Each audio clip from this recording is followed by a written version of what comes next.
దుర్గా ఎల్లమ్మ కాలనీలో నిర్మాణంలో ఉన్న కూలిపోయిన గోడ కూలి 7 మంది చనిపోవడంపై సీఎం దిగ్భ్రాంతి. ఘటనపై అధికారులను అడిగి వివరాలు తెలుసుకున్నారు సీఎం.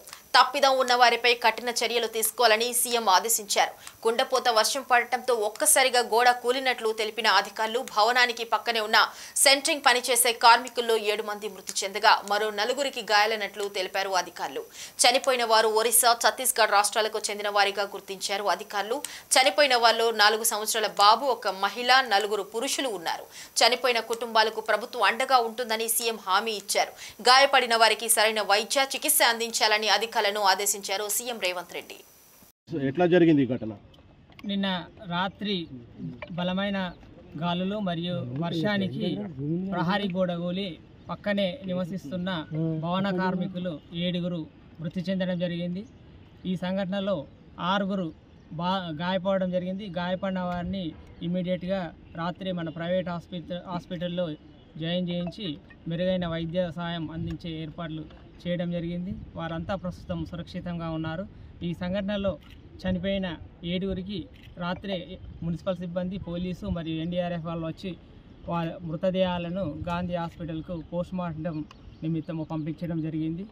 ఈ బిల్డర్పై నాణ్యతా ప్రమాణాలు మరియు భవన నిర్మాణ కార్మికులకు సేఫ్టీ ప్రమాణాలు ఇవ్వనందువలన అతనిపై కూడా చట్టరీత్యా చర్య తీసుకోవడం జరిగి ఆల్రెడీ కేసు నమోదు చేయడము జరిగింది. దాదాపుగా ఈ సంఘటనలో ఈ పక్కనే కార్మికులు దాదాపుగా 10-15 గుడిసెలు ఏర్పాటు చేసుకోవడం జరిగింది, షెడ్యూలు. దాంట్లో ఈ సంఘటనలో 7గురు మరణించడం జరిగింది.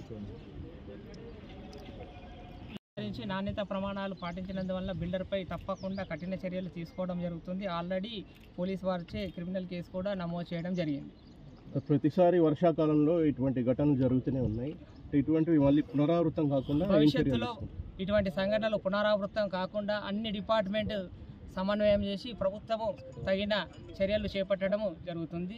ఈ భవిష్యత్తులో ఇటువంటి సంఘటనలు జరగకుండా చూడాల్సిన బాధ్యత కూడా మా పైన ఉంది కాబట్టి ప్రభుత్వం తప్పకుండా చర్యలు తీసుకుంటుంది. మృతుల కుటుంబాలకు ఏమైనా ఎక్స్‌గ్రేషియా ఉంది? మృతుల కుటుంబాలకు మన లేబర్ డిపార్ట్మెంట్ ప్రకారము వాళ్ళ తగిన సేఫ్టీ ప్రమాణాలు పాటించినందువల్ల చట్టరీత్యా వారికి నోటీసులు ఇచ్చి తగిన నష్టపరిహారం అందించే ఏర్పాట్లు ప్రభుత్వం తప్పకుండా చేస్తుంది. Thank you.